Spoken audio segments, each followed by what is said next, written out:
Ekipa, sada ćemo napraviti niski skip naprijed. Prvo ja pokažem, nakon toga idete vi.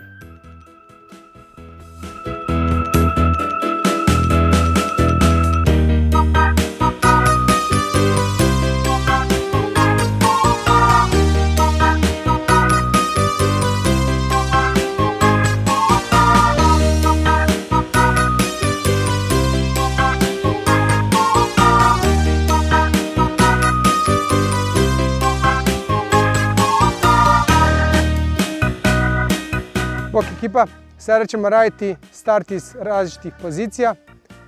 Na početku ćemo napraviti trčanje prema naprijed iz visokog starta.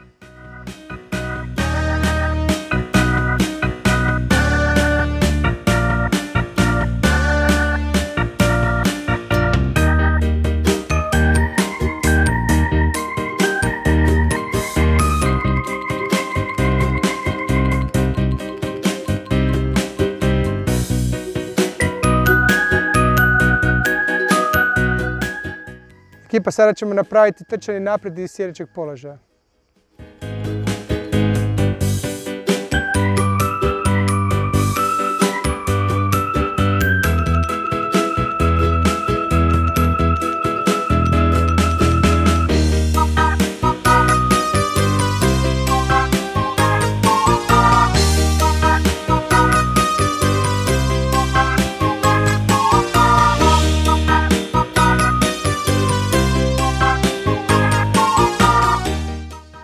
Ekipa, sada ćemo trčati uzbrdo. Prvo ja pokažem, nakon toga idete vi.